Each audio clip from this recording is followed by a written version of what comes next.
Вітаю вас, друзі! Учора Україна здійснила масовану комбіновану повітряну атаку на Москву. Історичну атаку, яка виглядала настільки прекрасно, що я пропоную іще раз на це подивитися.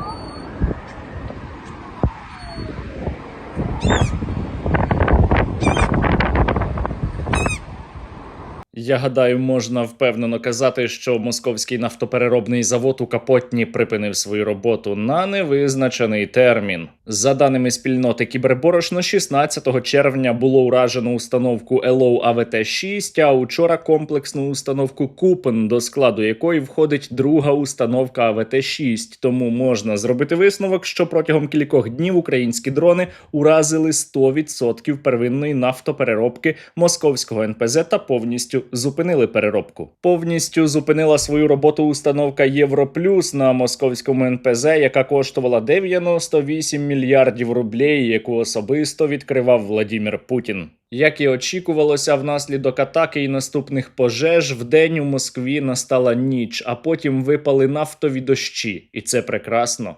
Ну, вот такой вот дождик прошел.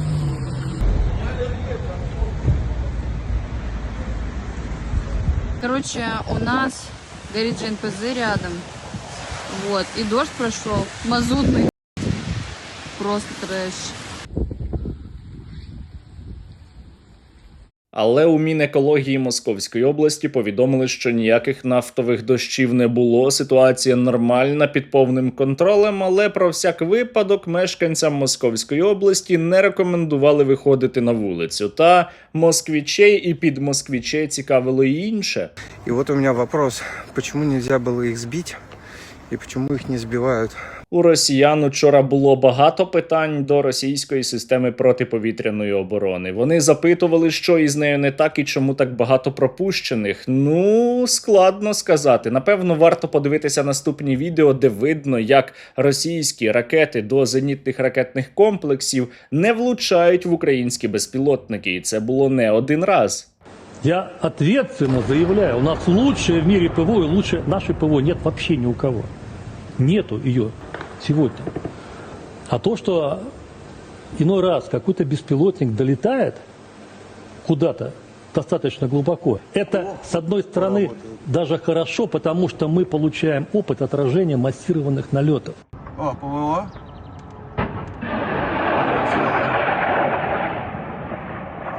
Что-то мимо, ПВО. Он пролетел, хотел по нему, наверное. Московська протиповітряна оборона учора працювала легендарно. До речі, ви точно бачили, напевно, те чудове фото, як плаваючий дах злетів внаслідок вибуху із резервуару. Це сталося внаслідок не атаки українського дрону, як спершу думав і я, а також завдяки роботі російської системи ППО.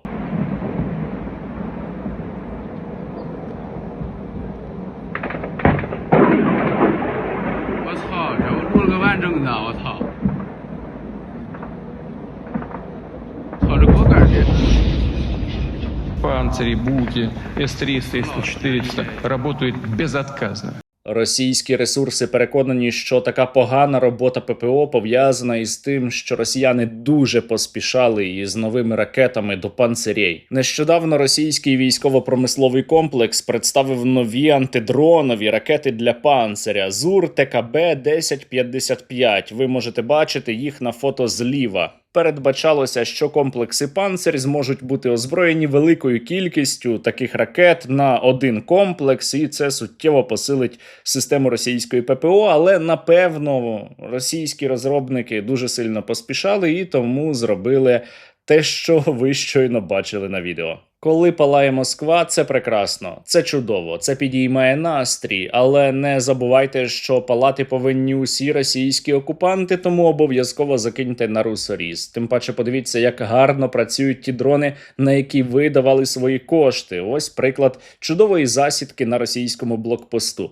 Тим паче у нас є дефіцит по збору, навіть якщо ви закинете 5, 10, 100 гривень, це вже буде дуже вагомою допомогою. Будь ласка, задонатьте. Реквізити, як завжди, в описі. Там іще поруч кнопка «Підписатися на канал». Теж не забувайте її натискати. Українська атака на Москву вчора була безпрецедентною. Росіяни повідомляють, що було збито близько 1000 безпілотників. А скільки ж тоді долетіли? Армия России за сутки сбила 992 украинских дрона, 4 крылатые ракеты большой дальности и 10 авиабомб, которые атаковали территорию России. Об этом сообщили в Минобороны. Подібні атаки мають дуже велике значення. І не тільки тому, що палає московське НПЗ. А це посилює паливну кризу, а це тисне на російську економіку тощо, а й тому, що подібні удари мають значний ефект на морально-психологічний стан росіян, зокрема москвичей, які, я нагадаю, найбільше підтримують війну.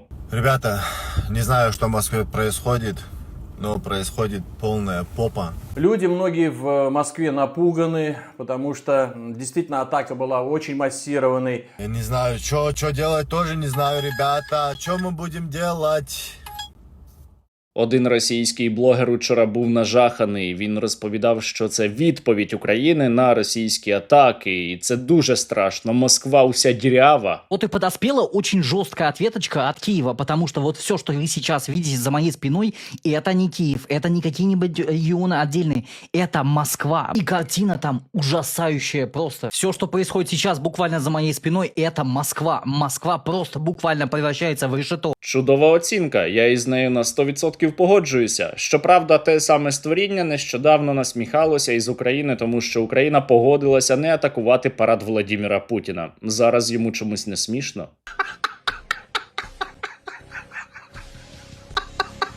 Извините, пожалуйста. В общем и целом, оказывается, Украина теперь не будет бить по параду в Москве, а все... Українські дрони особливі. Я про це давно кажу, тому що у них є не лише вибухівка, яка може підривати, наприклад, російські НПЗ, а й один секретний компонент, який змушує росіян починати думати, як ось оцього москвича, який раптом зрозумів, що обмеження інтернету не працюють. Объясните, пожалуйста, в чем смысл ограничения связи, подавления связи, если лично я сегодня увидел со своего балкона более 20 беспилотников, которые летели на Капотню, на Мегу. Загадка. Ну нічого, головне продовжувати такі атаки, адже росіяни і москвичі, зокрема, люблять стабільність і жодної паніки. Как так? Как долетело? Как что? Листаешь Инстаграм, везде мужчины в какой-то панике. Во-первых, без паники. Это специальная военная операция. Учора москвичам було дуже неприємно. Спершу їх атакували дрони, а потім українці почали гадості писати у інтернеті. За що? Почему? И столько гнусных сообщений я вижу в комментариях. Люди, побойтесь Бога, прежде чем что-то такое подобное писать. Люди, будьте добрее. Українці, будьте добрішими до росіян. Не треба насміхатися із мешканців Москви, не треба писати їм образливі коментарі у трец. Усе ж таки треба поставитися із розумінням, бо у них почалася війна. Мне 5 утра. Там война. Москвічка переконана, що це ненормальна ситуація. Адже коли росіяни ракетами б'ють в українські житлові будинки або вбивають дітей, як було у Кривому Розі, то треба просто із цим змиритися. Це нормально для москвічки, але коли прилітає у відповідь по Москві, це щось абсолютно ненормальне. Так не можна. Вы считаете нормальным, что мы дошли до того, что мы в области, в Москве не можем найти укрытие, что уже долбят по столице? Не надо мне говорить, что это ответки, это реакция на то, что мы там обстреливали. Обстреливают столицу. Обстрілюють столицю, але радіють при цьому інші росіяни не зі столиці. І я зараз не жартую. Росіяни учора насміхалися із москвичей, тому що ті раніше насміхалися із решти росіян. Москвичи на панике, они там в шоке, что же делать, как же быть. Но почему-то они очень сильно злорадствовали, когда прилетало по Белгороду, Курску, Воронежу, Краснодару и другим городам. Я, звісно, не впевнений, але, можливо, це вказує на певні елементи громадянської війни всередині так званої Росії. Є ще дещо, що може вказувати на громадянську війну. От дивіться, Україна від Москви розташована на захід, а дрони прилітали зі сходу. Очередное свидетельство. Как Украина запускает дроны, если Украина находится на западе от Москвы, или их реально, как некоторые говорят, откуда-то со стороны Рязани, а Рязань у нас на востоке как раз, вот здесь вот Рязанка идет, а Новорязанка шоссе. У нас же тогда гражданская война получается, с частью собственного народа. Ну, отчасти, да. Війна всередині так званої Росії почалася. Остановіть війну! Остановите войну!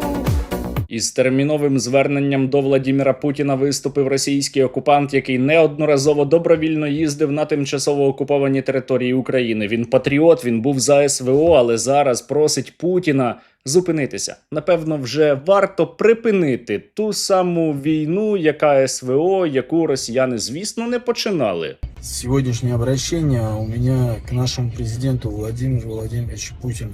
Летают эти беспилотники, приносят такой урон, соответственно, очень все это немножко напрягает. Страдаем мы, народ. Владимир Владимирович, может быть, остановимся уже? Владім Владімич, або як там, Паллаїч, остановіть війну. Ці прохання росіян, звісно, ніяк не пов'язані з тим, що українські дрони почали бити по Москві.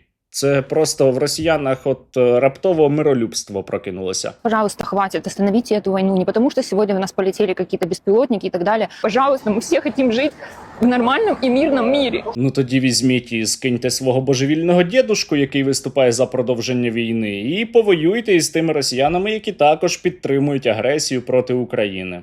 Але ні, росіяни обирають війну і надалі. Тому доводиться їм терпіти, тому атаки по Москві будуть і надалі. Тому росіянам доводиться запасатися терміново бензином, у тому числі у Москві. Внимание! Заправка Москва, 18 число. Второго и дизеля нет. Выбираем 95-й наличными и балдеем от цены. Я маю попередити москвичей, я знаю, що деякі з них дивляться мої випуски. Далі бензин почне зникати у вашій столиці, тому що у вас тепер немає працюючого московського НПЗ. До речі, а що там Владім Владімич? Може він дуже співчуває москвичам? Може він учора терміново відреагував? Ну, як сказати, він подякував за те, що Лаос подарував йому слонів. Це не жарт.